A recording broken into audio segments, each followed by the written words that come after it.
다시 나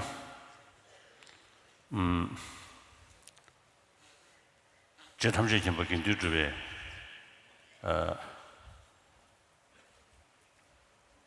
단타다고 나중에 진리진 걸로 거진공 그 천사용도 당나죠 당나는 그 녀몬도 지게서 원하신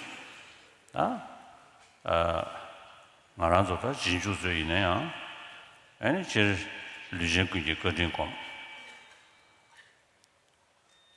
레렌 탐지 찍었다 그걸 거진 쳐고 곰 전에도 소야 되래샤 시버 코알을 내배걸 이나야 나나 천디 또그 담솜 조심진을 때네 연거야 조심진이지 엔데네 치몽문도 두야승이디 미기 죽은 거다 지금 그 다음에 연거야래 근데 인도 지금 소주 공원에 소원지기 어디디 패쳐 조심진 때네 연거야 조심진이지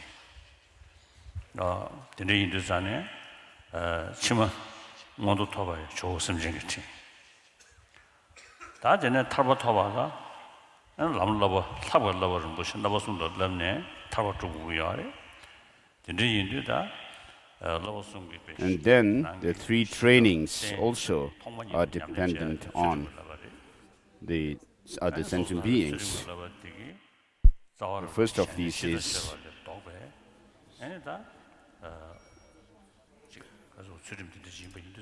so everything good that we experience in the world, our daily needs and fame and so forth, as well as all the practices of the three trainings which we do are done in relation to sentient beings. And so these trainings are based on of the three. We start with the practice training of morality as the basis for the other two. And so omniscient state of Buddhahood comes through bodhicitta, which is rooted in compassion, which in turn is based on loving affection. And so, as Shantideva says, we attain Buddhahood in reliance on both both sentient beings and Buddhas. And so, half the course of our omniscient state of Buddhahood comes in reliance on sentient beings.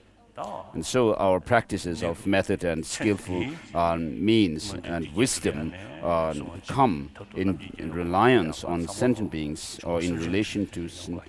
So, beginning with the goodness in samsara, the goodnesses in samsara, up to the omniscient state of Buddhahood, all come in relation to sentient beings.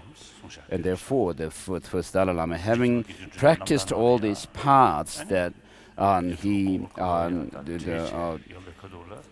he says that we should feel grateful to all sentient beings.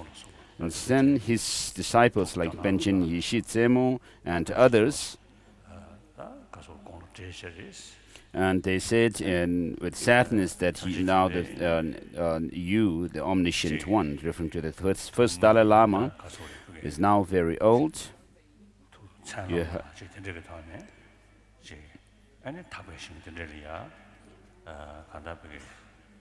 And so they said that you, Benjen Ishitsemo, and other disciples have said that you have actually completed your enlightened activity to serve sentient beings, and now you may be focusing on taking rebirth in the Sukhavati land. As then in reply to Panchen Yeshe Tsenmo and other disciples, the first Dalai Lama said that I don't have any intention or wish to be born in Sukhavati land, a pure land, but to be born in places where I can serve sentient beings.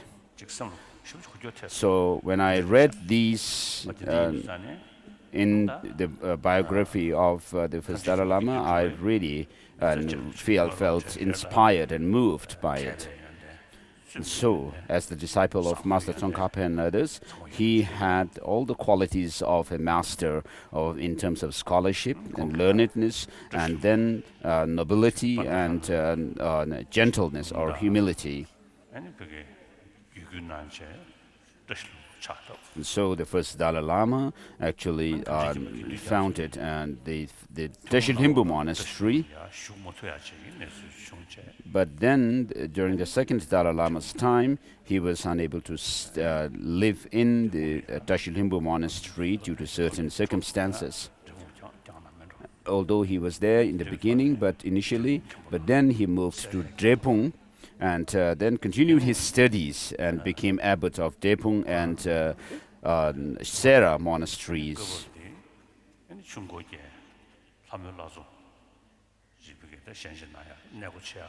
And then he also opened the door to the sacred lake of Paldenhamo, Hamelatso. And then with regard to the third Dalai Lama, Sonam Gyatso,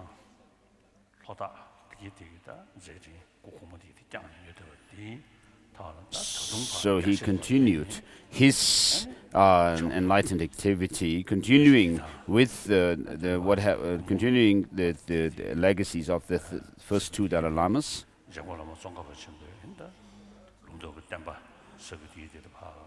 And so he spread the teaching tradition of Master Tsongkhapa in the Mongolia and other regions.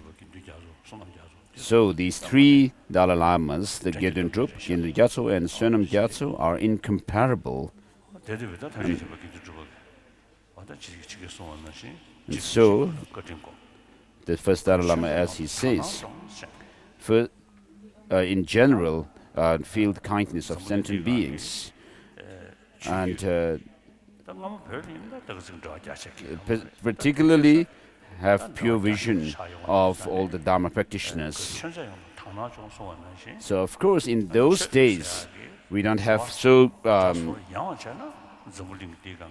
wide sort of contact around the world. But today, we have contact with all kinds of religious traditions. And so we can take this line to refer to in a narrow sense or in a broader sense.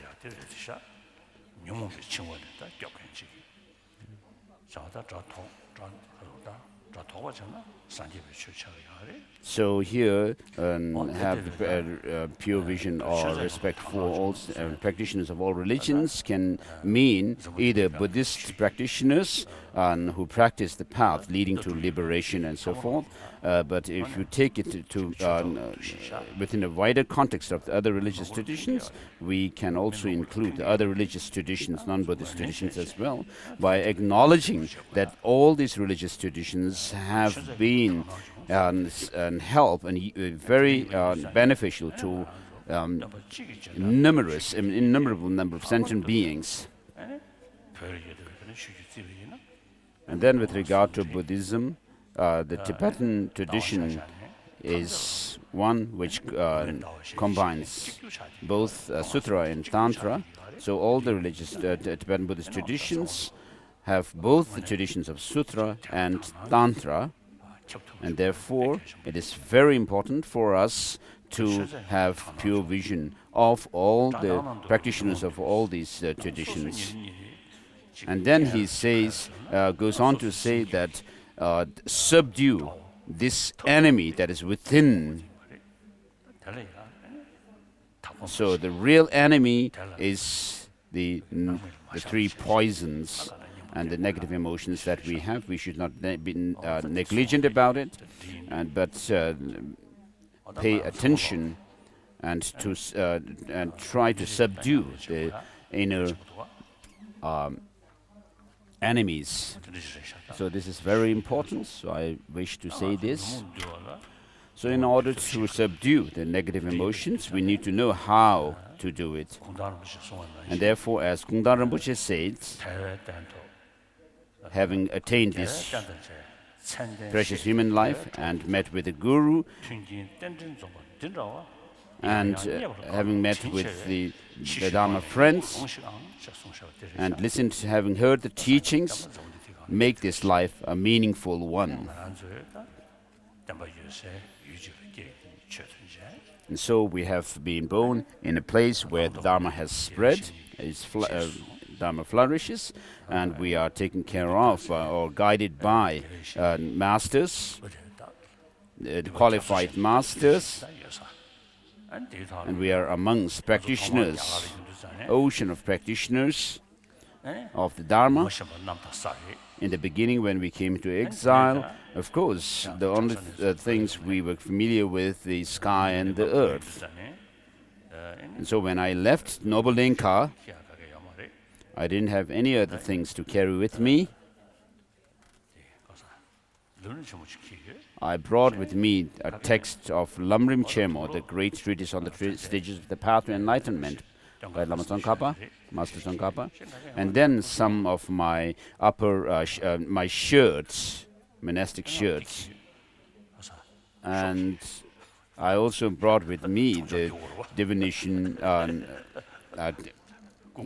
dyes for doing divination, which belong to the 13th Dalai Lama, because I need also to survive, to do pujas for others, and then some other articles which belonged to the second Dalai Lama and so forth. And then those who fled from Drepung, Gaden, Sera, and so forth, you also fled Tibet wearing whatever is on your back, and called hastily leaving Tibet to survive your life, to be alive. So in 1973 or so, I was in Switzerland. I went there. And so some of our Tibetan refugees who moved to Switzerland actually went to garbage area where the Swiss people threw their different things. They actually picked cups and so forth, which were in good shape. So we didn't have even a box to carry with us when we fled Tibet. But then later on, as we acquired a box, we also acquired other things to put in it, and then accumulated more and more things. And then the Indian government, with the help of Indian government, there were about 5,000 monks from the different monastic institutions. So as we requested that at least 1,500 monks should be accommodated in somewhere to continue their study and practice. And although the Indian government only in the beginning said they could take 300, but we requested to take for 1,500, and then some kind of place for their accommodation and study and so forth was prepared in Baksa. And so because of the weather, the food got rotten, and then many, because of the climate, many people actually died. So our wish was to have really good, to produce good scholars who could continue the tradition of study. And then there was a danger of actually the number of these scholars depleting quickly because of such situations, and therefore we started moving the monks down to South India here. And so in the beginning, the lay people had their own, already had their own houses, thatched roofs, and then the monastics were moved down here, living in very poor condition also. And then gradually our facilities became better and better. And then we even came to actually live a sort of luxurious life, and which actually causes distraction from the Dharma practice and study, which we are following is the Nalanda tradition, the pure Nalanda tradition. And so our aim was to establish this the continuation of the study of the Nalanda tradition. And so while we have now all the necessity conditions, as it is said, such is very difficult to find, and therefore we should not procrastinate, but take full advantage of it. So, with regard to this, in connection with Guru devotion, Master Tsongkhapa says that taking essence or making this life meaningful is not just have some kind of experience which you may call the realization of Dharma and so forth, qualities and so forth, but you should actually engage in the practice of the three trainings. And therefore I wish to request for you, the monastics here, to really work hard in your studies and practice, and through which your contribution to Buddha Dharma must come, which in turn are taught in the practice of taught in the classic texts. So the best tools for our practice of the Dharma are found in these classic texts. Merely doing some kind of a retreat and doing some mantras and so forth will not help, because we have this very clever clinging to true existence and also cherishing self-cherishing attitude. And therefore it's very difficult to overcome these merely through some blessings, so-called blessing from your lamas, because we find in these classic texts that these self-cherishing attitude and the grasping at true existence can be actually made dumbfounded, speechless, through lots of arguments that are made given in the classic text. And so I'm actually telling you this from my own experience, having so all our studies, your studies, must be integrated within to destroy or to subdue these inner enemies, and not for more or greater jealousy, nor for making more money and wealth. And so if you do this, then you're actually making a mistake. And so if you actually make your study, use your study to make money and so forth, then you are actually reinforcing the power of self-cherishing and true grasping at true existence. And then that's very sad.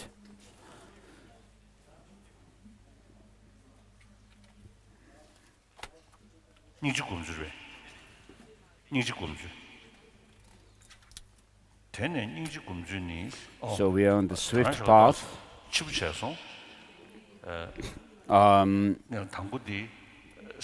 So this morning I was a little late because first I went to visit the new meditation center of Sera Jey, college of Sera Jey, and so I visited there, and some of you lamas and tulkus and abbot were also present, and we did some. I talked and gave short talk there, and then I went to see the former abbot Sera Jey Monastery again, Lotutop. So he was a very close friend of mine. He had requested an audience with me, but then and then I agreed, but then he was not able to come to me. And so in the past I had visited Gerong Kensur,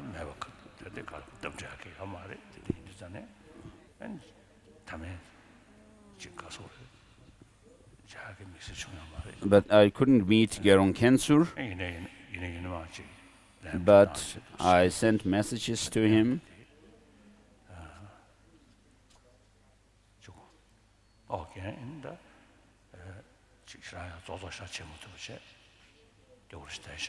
So Gyaltsen Lutotop is rather frail now. He's not able to sit. So he is a disciple of the late Trijang Rinpoche, and so we are students of the same masters. So therefore I wanted to go visit him. And so therefore I was rather late to come here.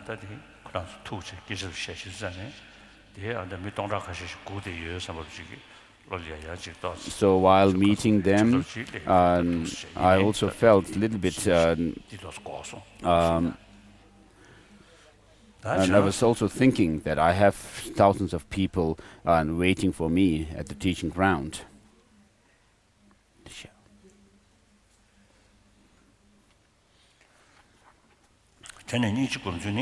So with regard to cultivation of this compassion,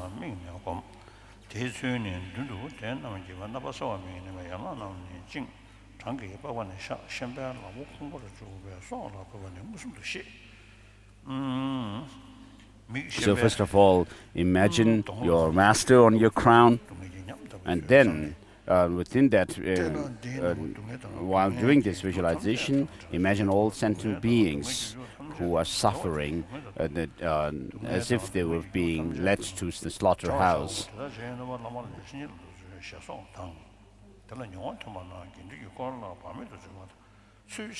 Then have the clear vision of a clear visualization or imagination of the sentient beings suffering.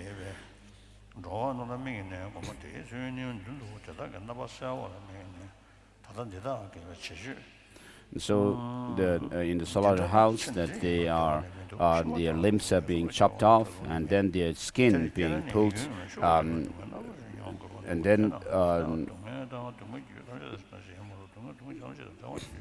the butcher's hand goes into their body and snatching away out.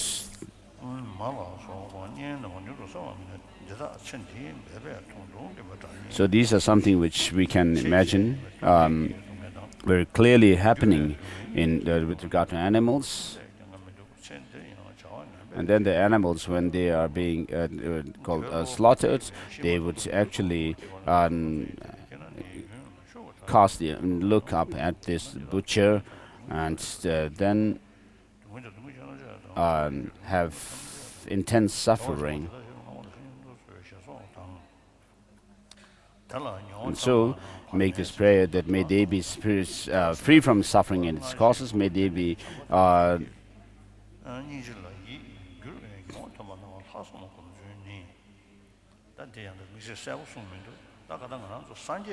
so it is, although it is not very clearly mentioned here, so for Buddhist practitioners, mainly we should think about this conditioned existential suffering when we think about suffering of sentient beings.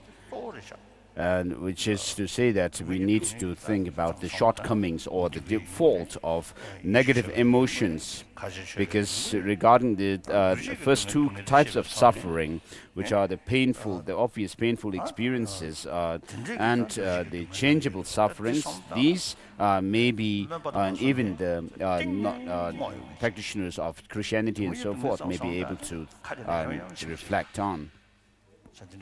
So if you just think about the suffering of suffering, it would be you're focusing on a very easy type of suffering, a superficial, almost like a superficial thing. And so it's very important for Buddhist practitioners to focus on the suffering of the pervasive, conditioned existential suffering when we think about suffering.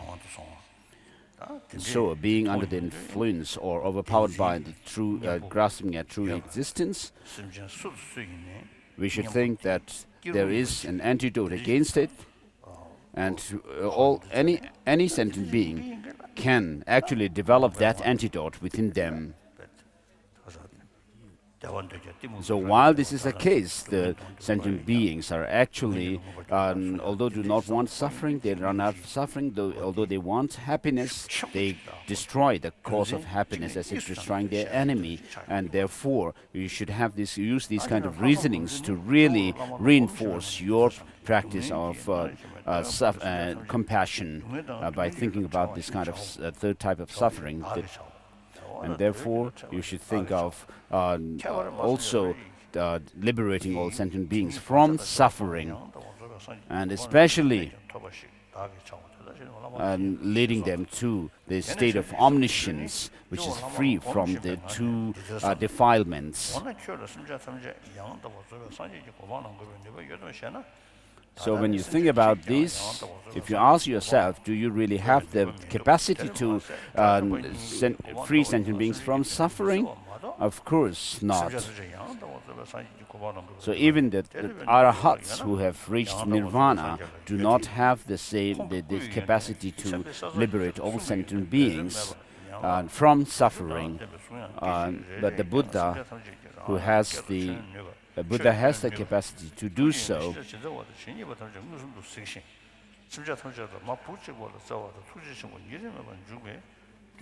The Buddha has compassion, which actually covers all sentient beings without any partiality, and impartially, and that he has omniscience. And so is able to, has the capacity or capability to lead all sentient beings, innumerable sentient beings, to the state of omniscience. So even each of his body, speech and mind, has that kind of capability to lead sentient beings to the state of omniscience. So perhaps if you take this kind of thing literally, there may be some problem to say that even the rays of light that emanate from the bodies of the Buddha and has that kind of capability may not be taken literally, as the Buddha himself has said that you are your own master. And he has said that he cannot, the Buddha has said that he cannot transpose his realizations into others. And did I tell this story that one Tibetan Lama has told his Chinese disciple that she should give him her money, and he will actually lead her to Buddhahood.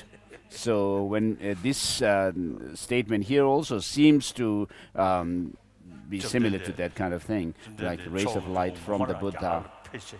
The Buddha, as the supreme emanation body, when he appeared in India, there is no story about Buddha actually emanating light from his body and leading sentient beings to liberation and omniscience. So only by giving his teaching, he's said to have led sentient beings to liberation and arhatship. with regard to the first five disciples of the Buddha, of course, they were able to realize the path of the Arya beings and so forth within a short period of time, and then became arahats in the end. So these also came through teachings of the Buddha. So in order to fulfill the interest of oneself and others, you have to feel determined that that you should attain Buddhahood, and therefore so I tell others while I also practice it.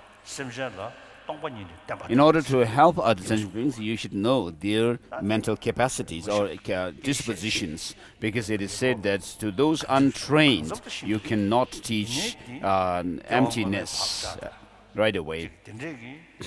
But there may be exceptional cases where people have very good imprints from the past life, and otherwise the very subtle karmic imprints and so forth would be very hidden from us. So in order to show the complete path without any mistake and precisely as needed, required for sentient beings, we need to know their mental dispositions, their needs, interest, proclivity, and so forth. And so, if the bodhisattvas have the choice between overcoming the obscuration of knowledge or obscuration of the negative emotions, they would choose the first.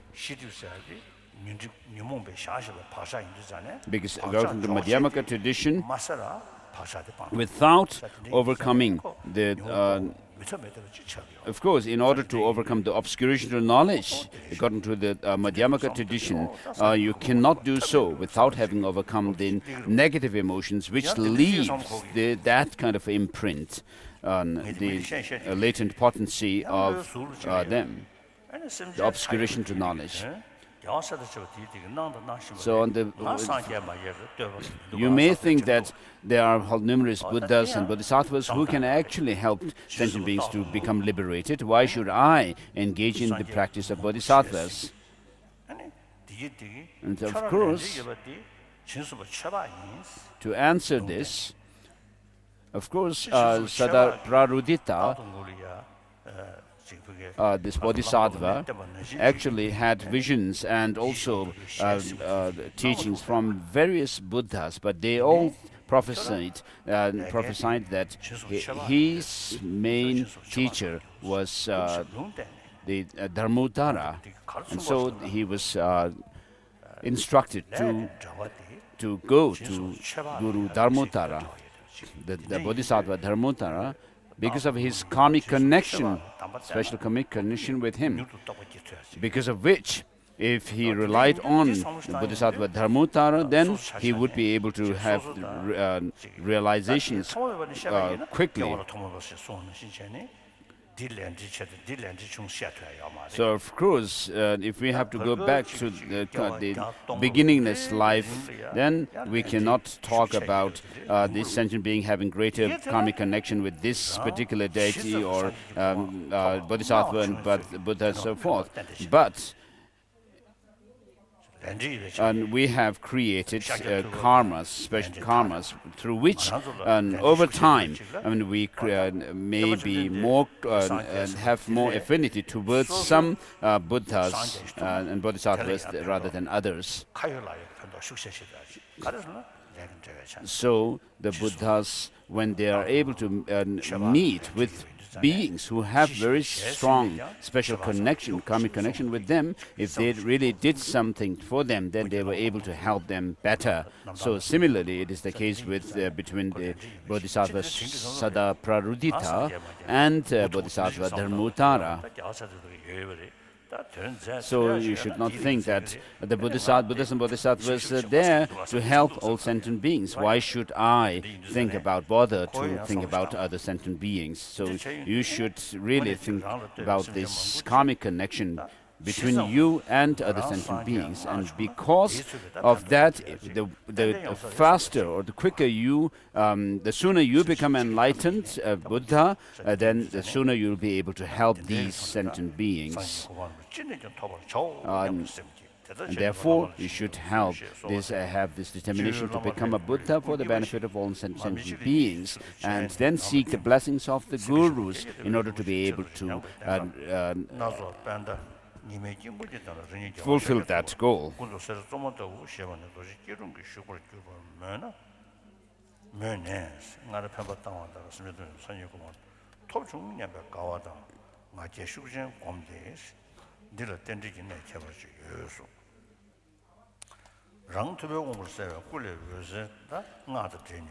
And so then you should receive blessings from the gurus, and then you transform into Buddha Shakyamuni, and rays of light emanate from your body and touch the sentient beings in the hell realm, the hot hell realm, and soothe send down the soothing rays of light to help them, and then also the cold hell realms. So here, this is like the tantric practice of visualizing the mandala deities, and then the sovereign mandala, and then doing the enlightened activities, performing the enlightened activities. And so if you do this, there's nothing wrong in actually doing the practice in excess.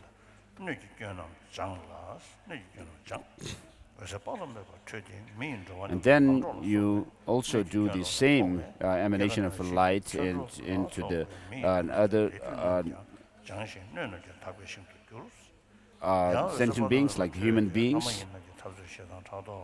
And then again do the same visualization of purifying the negativities and suffering of the sentient beings in the demigod realms.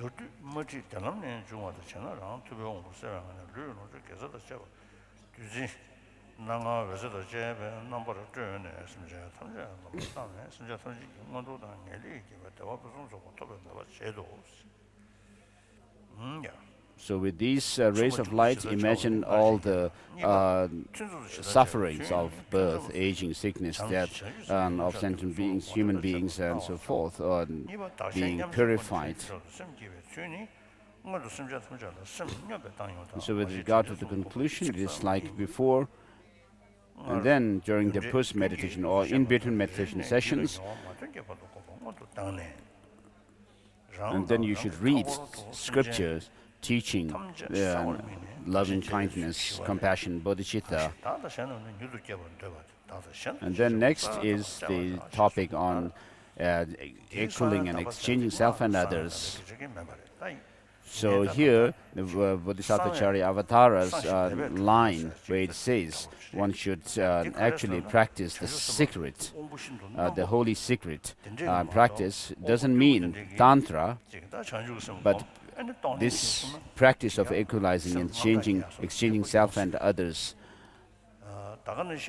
because this is something which is done by beings of sharper faculty, and then this is also done in connection with giving and taking,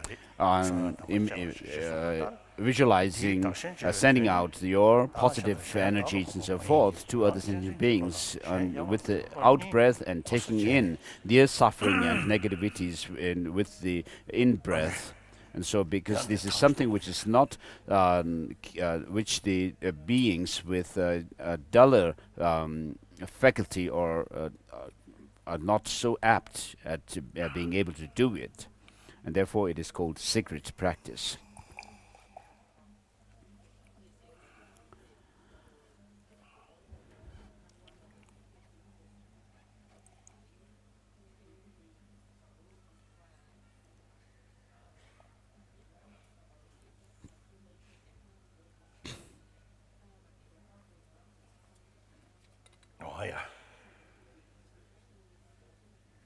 So His Holiness is taking his medicine, tongue. He took it.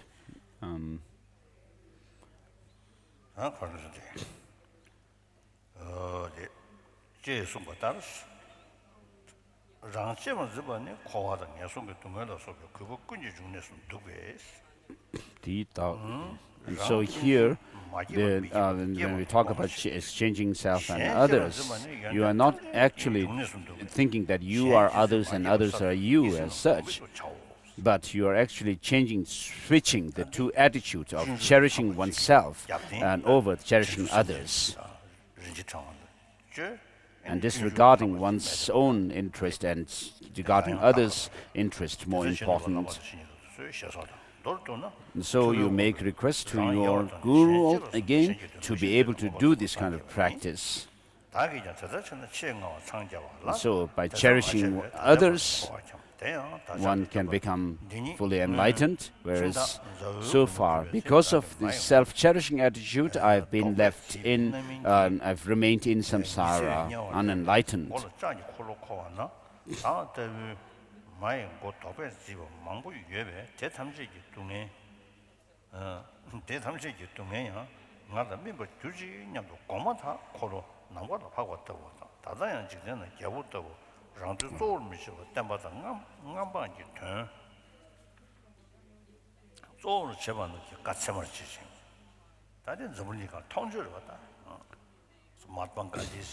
So this also relates the story of one being who actually thought to liberate or free others from suffering when he was suffering headache. So Gandhiji actually dedicated himself for the well-being of the people of India during this freedom struggle. First, he worked in Africa and against the apartheid, and then he worked for the right of the underprivileged people, and then later on came to India, and he engaged in the struggle, freedom struggle of India. And so, whether he had done these great works for the benefit of all sentient beings or not, he did it at least for the people of India. And because of holding others more important than himself, of course, we can see how great he has become in the world. And so, if you think about this, the well-being of others, you have greater benefit. I always tell people everywhere that the world belongs to the people of the world, and then the countries, each country belongs to the people of the country and not the leaders, kings, queens, or presidents, and so forth. But in order to govern the countries, we have the democratic process, democratic systems, who elect their own leader, and then the leader becomes accountable to the whatever they do for the people. They become accountable to. And for example, in the case of America, during the President Nixon's time, because of Watergate issue, he was impeached. And so this kind of quality of democracy has some connection with cherishing others. And so the despots, authoritarian rulers, and so forth are under the influence of self-cherishing attitude. So many of the problems in the world, in the leaders as well as common people, are because of self-cherishing attitude. And then the good things that are in life and in the countries and so forth come from the cherishing others more important than oneself.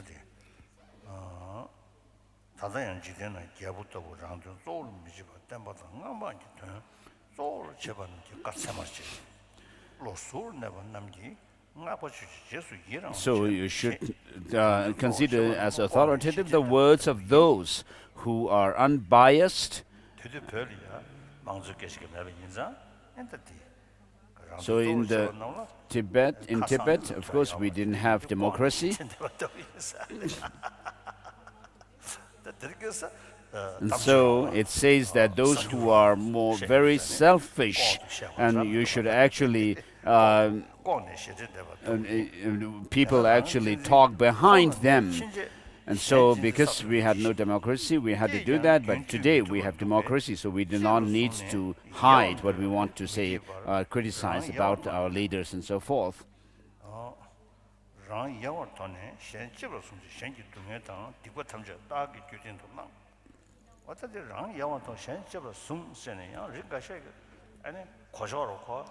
So as long as this selfishness is there, and you cannot have this attitude of cherishing others over yourself. And so when we think about cherishing others over oneself, it's not saying that we should not think about our own well-being, because we are thinking about bodhicitta, and with regard to bodhicitta, it is this mind or the thought to become enlightened for the benefit of oneself and others. You have both the aspirations for the enlightenment as well as the well-being of other sentient beings. And therefore, as Tsongkhapa also says, the more you dedicate to yourself to the benefit to benefit other sentient beings, the more you will benefit, the greater you will be able to benefit yourself as well. And I always tell that we are selfish, of course, but we should not be foolishly selfish foolishly, but we should be selfish wisely.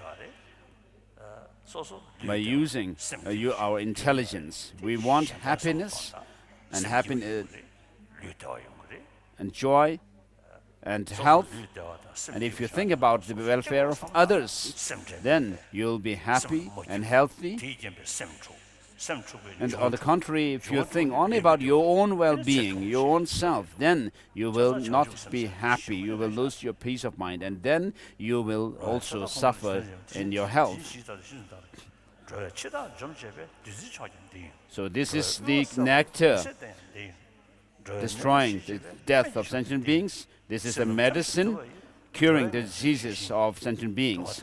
This is the tree, the bodhicitta talking about, which gives a soothing shade for beings journeying who are fatigued by the journey on the samsara's path. And so, because of these great benefits of bodhicitta, therefore bodhicitta is also the butter churned out of this ocean of the Dharma. And therefore, the greater you are devoted to others' well-being, altruistic, and determined to work for others, the greater you also benefit. This is something which is empirical experience for us. We do not have to use reason or scriptural support and scriptural quotations. If you look around, you will see this yourself. And therefore, holding others,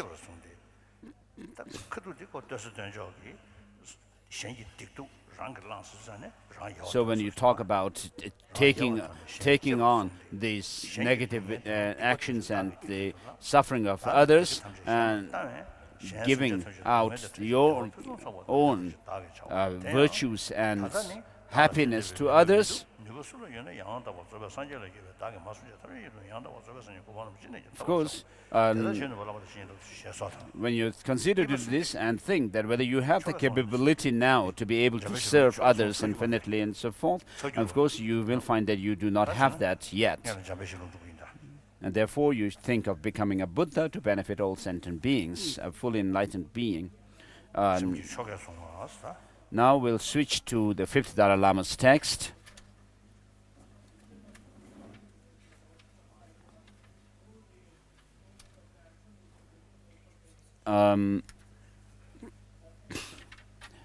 taking bodhisattva or bodhicitta through ritual, generating bodhicitta through ritual.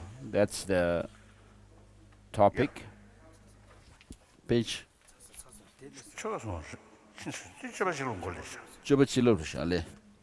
Actually, that is finished. Simkin, Jobachilo. Jobalobara. Slow, Tarish.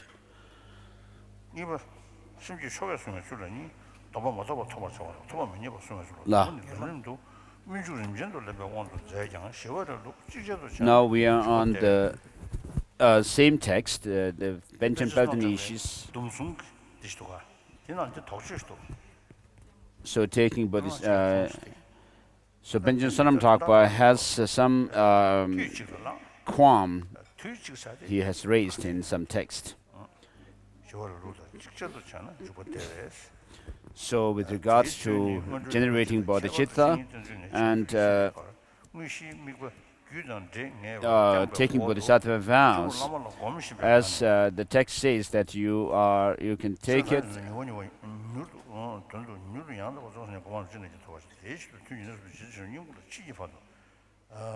So doing it simultaneously, Benjamin Sonam Thakpa has actually raised a qualm about doing these two simultaneously, which could actually be, as I said yesterday, this we find the verses that we find in Shantideva's text. We are doing it in one sequence, therefore it is referred to as doing it simultaneously.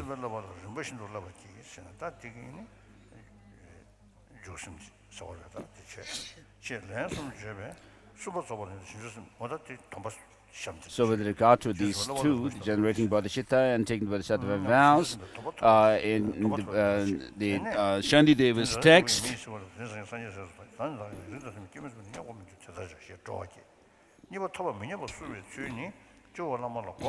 where you come to say that after calling on the Buddhas and Bodhisattvas to listen to you, just as all the Buddhas and Tathagatas and the Bodhisattvas have generated bodhicitta and then also have engaged in the bodhisattva deeds, likewise I will generate bodhicitta and engage in the bodhisattva deeds.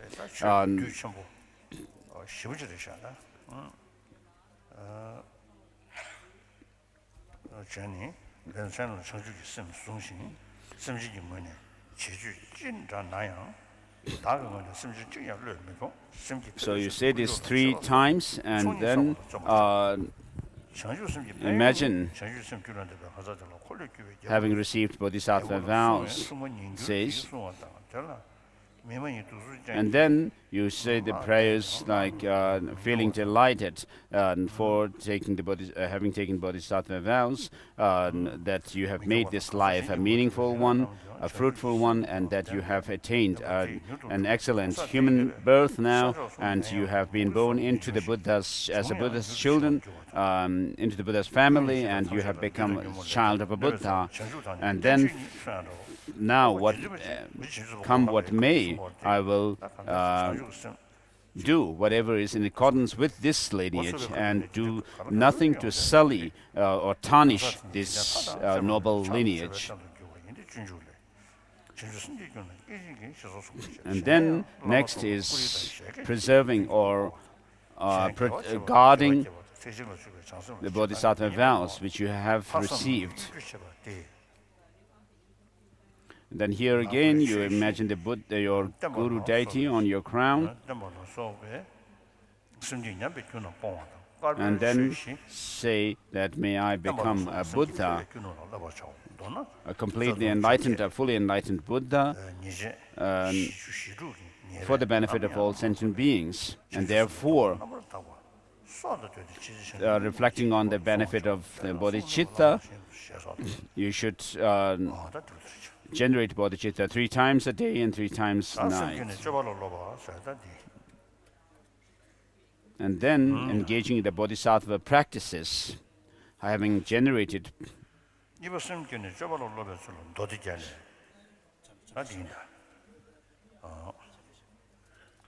롱주 당 표준 소바 당 고숨 표준 소바 응원도 당 따도 유무원이 민주당 자원은 진짜 뭐라고 So, with regard to, we are now switching to the fifth Dalai Lama's text on this topic. It is said in the Sutra Alamkara. So when you have the excellent wealth, when you have gained quite a good wealth,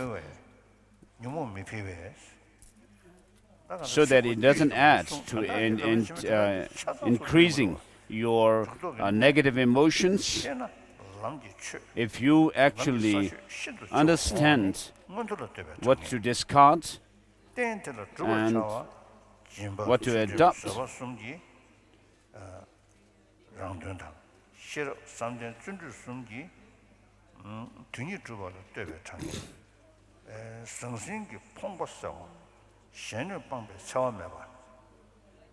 then you'll be able to do the practice, your practice effectively, making great strides in your progress.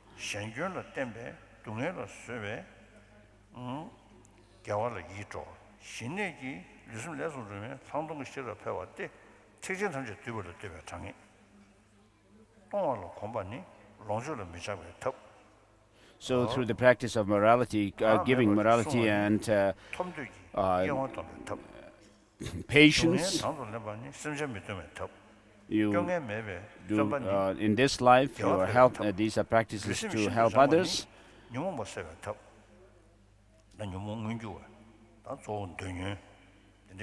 And then with wisdom, concentration, and joyous effort, you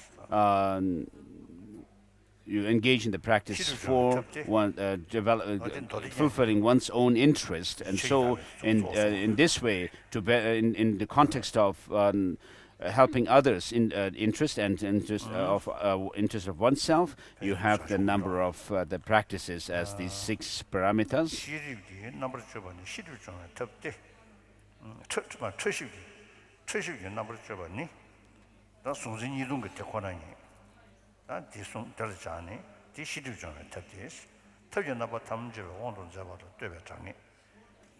And then there is the practice of the 6 perfections also is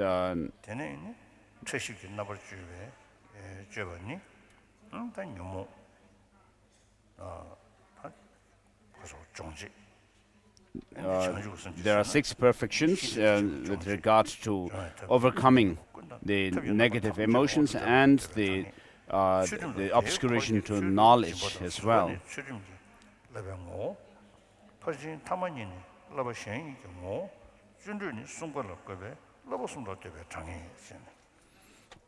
And so with these 6 paramitas are also fixed in number in the sense of within the context of this 3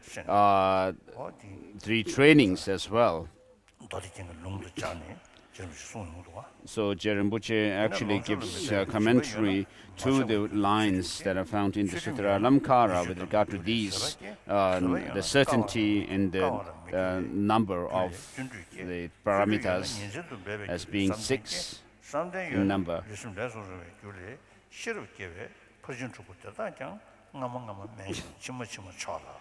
So with regard to the 6 perfections, the former are considered lower practice, and then as the latter ones progressively higher. And so the bodhisattvas engage in the practice of the 6 perfections for ripening one's own mind, and then do the 4 practices for assembling disciples for the benefit of sentient beings, others. So with regard to the practice of giving, so disregarding your own body and the wealth,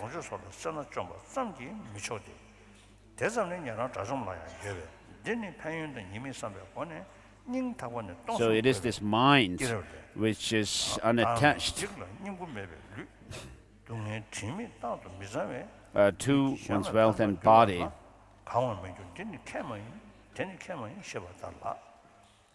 So with that motivation,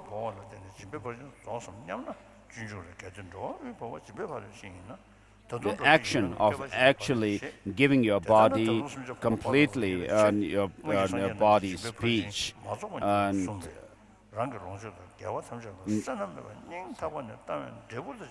giving whatever you want to give to others with your body and speech is the nature of the giving.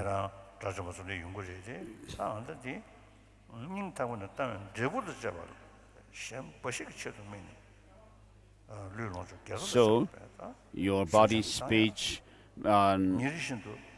your wealth and so forth is dedicated for the well-being of all sentient beings in this practice of giving. So just as the prayer in Ratnavali says that may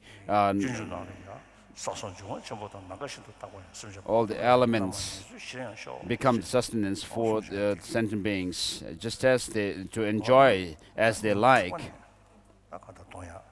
And also the Bodhisattva Charyavatara says, like the earth and so forth, the great elements, may I be sustenance for the infinite sentient beings. So these are showing the practice of giving or generosity.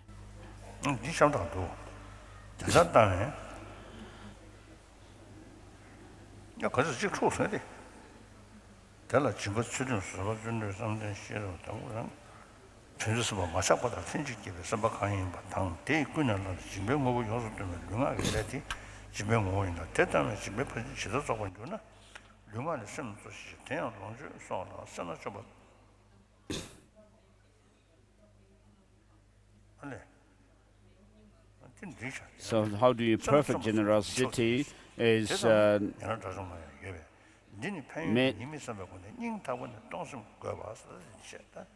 so it is not just overcoming the miserliness in relation to your wealth and so forth, but because this is there even within the minds, within those of the Shravakas and Pratyeka Buddha Arahats.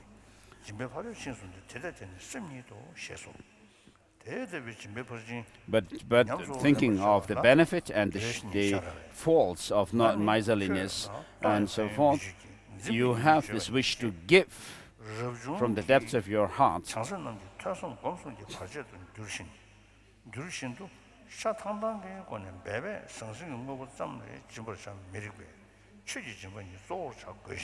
So for the Bodhisattva practitioners of the Bodhisattvas, Jnana, it is not only the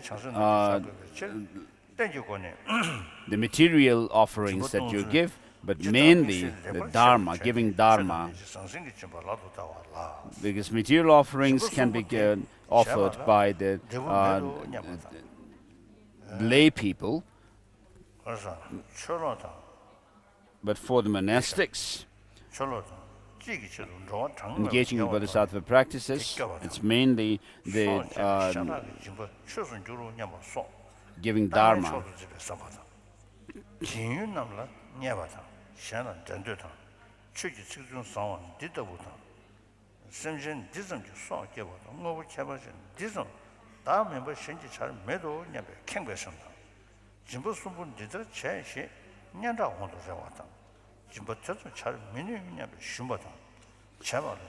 So Sharawa, the great master, the spiritual master Sharawa has said, I'm not going to mention about the benefits of giving, but I'm going to mention you about the shortcomings of grasping at things.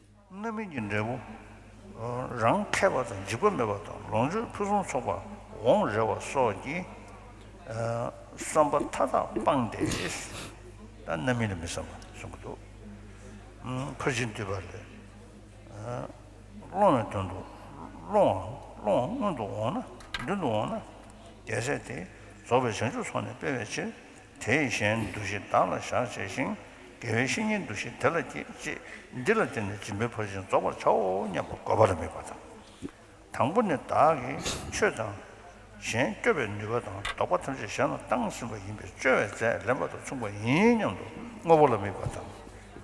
你能大概准备不是早了些，因为新年一弄也别新了没把的，上班去了送的就过来，其实东呢，去什么白呢，没什么对吧的，一个同是女性都吵的上对吧的，啊，我不眼把它常用我的，现在哪呢吵的，在我说看到我这边你别把贵心。 So when you give, you should not your giving should not be tainted by acts of robbery and so forth, which you may through which you may take things from others, but and give to someone, but then give to others.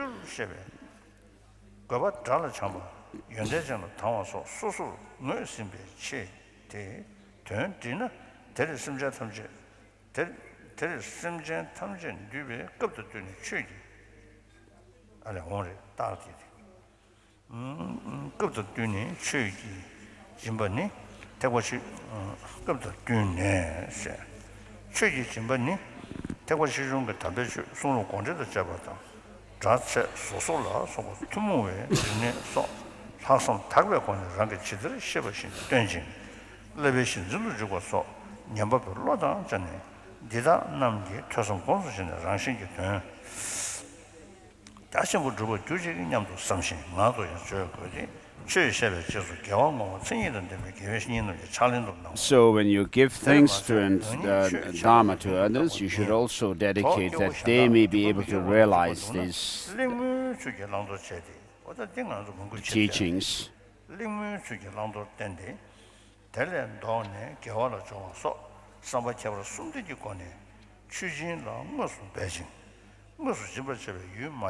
만년 닝 타고는 순전한전 담배추 담벌 매신 취지지부터 투 표바자신 중으로 삼라 배는 취지자 퇴배 녀원은 내년에 동네에 탈범 먹어 소지고네 말음 쳐버. So in short it says that when you give teachings or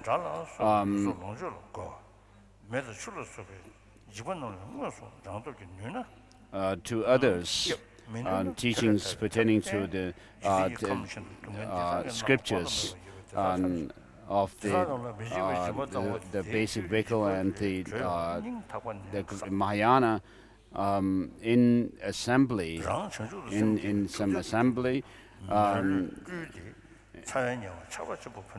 as necessary, and also teach other subjects like Sanskrit or language and grammar or logic and art, medicine and so forth. And whatever you know from the knowledge that you have gained, and when you teach them to others, and then let them also, the sentient beings also to follow, to keep the precepts and so forth, and then give the teachings of these subjects in accordance with their capacity, mental capacity. And then, having given the teaching, then you should make the wish that may they engage in listening, thinking, and meditation, in order to benefit oneself and others. You should think like that, and as well as say these kind of prayers. And then, having done the practice of giving, then you should dedicate whatever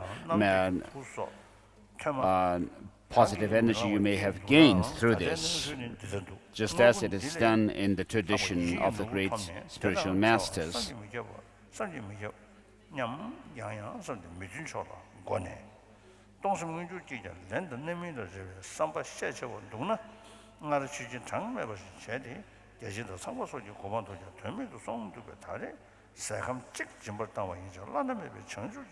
And not only that, it says, although you may not take the name of some preacher or teacher of the Dharma,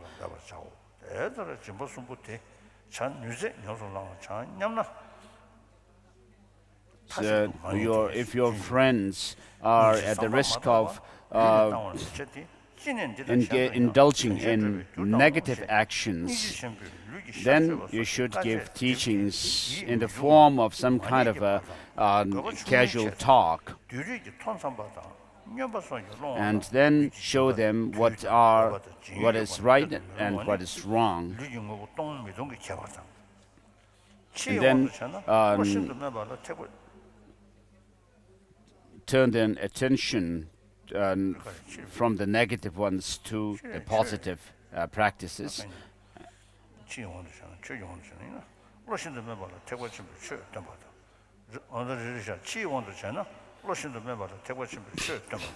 So with these thoughts, you should give Dharma to such people.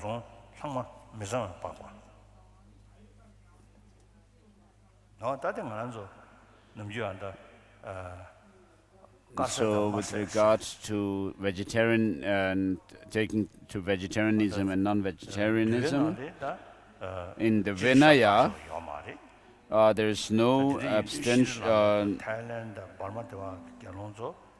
The monks, monastics are not prohibited from eating meat, and therefore in Sri Lanka, Burma, Thailand, and so forth, the Theravada countries, the monks do not abstain from taking meat.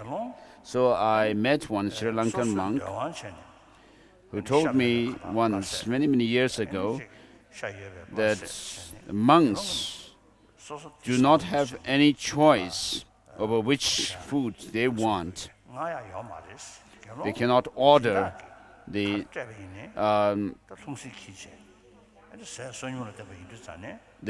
patrons and the sponsors who actually offer them meal. Since bhikshus are supposed to go begging for their food, whatever the sponsors give must be accepted. If the sponsor is non-vegetarian, then the monks should also accept the non-vegetarian food, and if the sponsor is vegetarian, then the monks should accept the vegetarian food they give. But then in the Mahayana tradition, because of the emphasis on practice of compassion, vegetarianism is very important. And so in China, which is a country where Mahayana has spread, the Chinese monks and nuns stick to vegetarian meal. But in Japan, Korea, and so forth, there are Mayan practitioners who also take non-vegetarian meals, in vegetarian meal. But in Tibet, because of scarcity of vegetables and so forth, especially in the nomad areas, the nomads, without depending on meat, butter, and so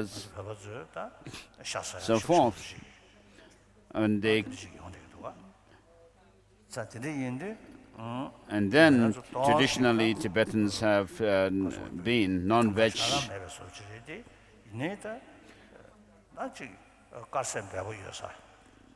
So there's not much restriction on a non-veg meal. But if you are in places where there are a lot of vegetables available, and rice and so forth, vegetarian meals, then we should actually take vegetarian food, take interest in becoming vegetarian. And so in the monastic institutions here in South India, and with the monastic institutions themselves have actually taken to vegetarian meal from the common kitchen. But then, and also in the Tibetan settlement villages, the common people, the lay people's villages, of course, we did not actually start piggery and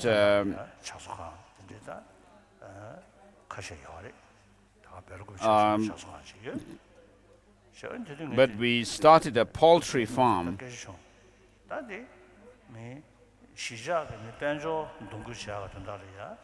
Then one time I told the representatives that unless it's really indispensable to have the poultry for the egg, and we should not have the poultry farm. But they said this is for. They told me that the hens are for egg and not anything else. But then, when I asked them at one point, at some point the hens stopped giving eggs, and at that time, what do you do with the hens? And so they had no clear answer to me. So there may be the risk of taking these hens who have stopped giving eggs for slaughter in the camps here, villages. And therefore, I asked them to stop the poultry farm also. So because of our emphasis on compassion, it would be good to take to vegetarian meal. Except when your health, for the sake of your health, you need to take meat. You should take to vegetarianism. And then in the monastic institutions, the monks are engaged in very rigorous study, spending hours, many hours in their study from early morning. Starting with the memorization of text, and then attending, taking part in debate, and then also reciting what they have memorized. And so the best is to take a vegetarian meal, but except when for your health, you need meat. And you should take. So I usually tell people that I have been advocating vegetarian meal, but I am vegetarianism, but I am actually taking non-veg meals. And the reason is, at some point in 1960s, for about 20 months, I was vegetarian. Then I suffered jaundice because of taking milk and then nuts and butter. I had this jaundice, because of which my whole body turned yellow. And so later on, I make joke about myself, saying that at that time I actually became a living Buddha with a golden body. So as they call in Chinese. So this living Buddha was not because of practice, but because of disease. So I became totally golden. My body turned golden. And then in 1966, and I suffered for a long time. And so that was 1966, and then I consulted allopathic medical doctors, as well as Tibetan traditional medical doctors, who advised me that I should go back to the original diet, non-vegetarian. And then I started eating meat, but not every day. I have meat 2 or 3 times a week.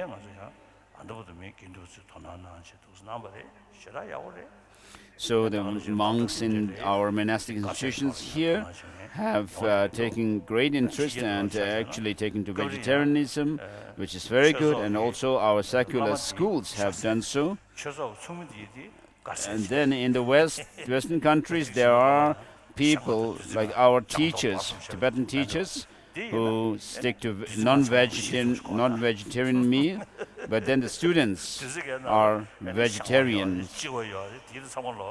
So for such teachers, you should be able to actually transform your meat, the non-vegetarian meal, into nectar, as we have the practice in Tantra. So of course it's a different story if you were told by your doctors to take the non-vegetarian meal. Perhaps George Akisha was vegetarian in those days. In the Langar Avatara Sutra, which is a Mahayana sutra, non-vegetarian meal is prohibited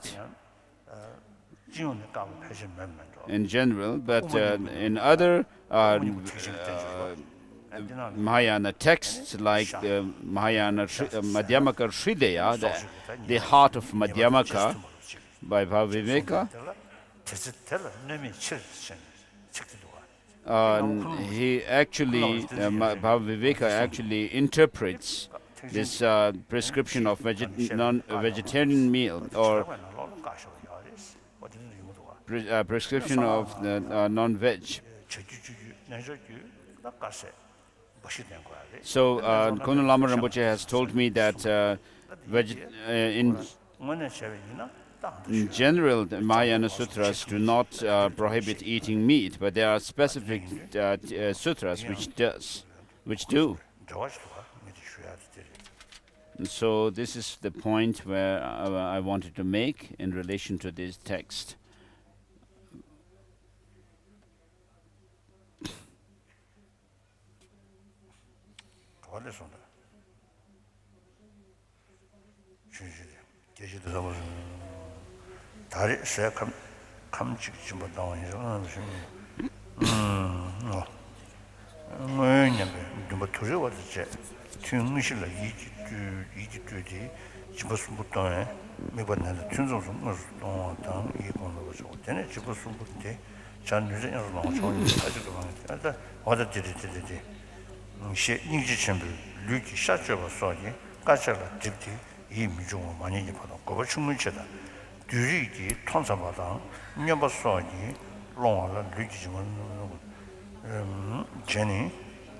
So His Holiness is making all these comments in connection with the text, where it mentions that fifth Dalai Lama's text,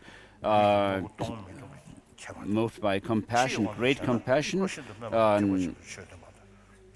the Bodhisattvas engage in very difficult practices, such as actually cutting one's own flesh from one's body.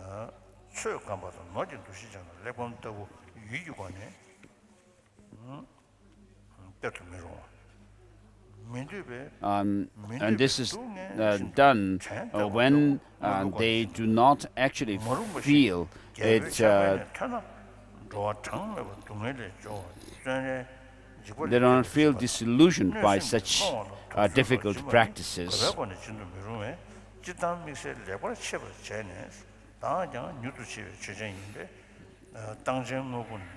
And then when the purpose or the benefit is not small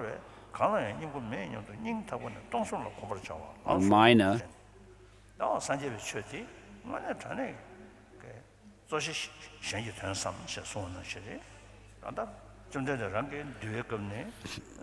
so mainly you have to think about the benefit of others, the long-term benefit. And for example, the Vinaya practices of the precepts are not fixed, and sometimes you need to see, according to the situation, what is best. And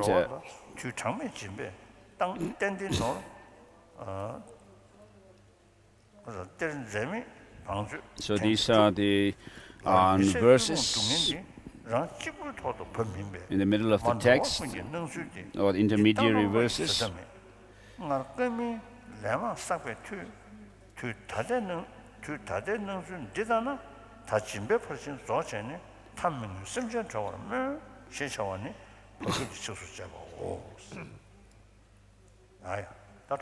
So we'll stop here.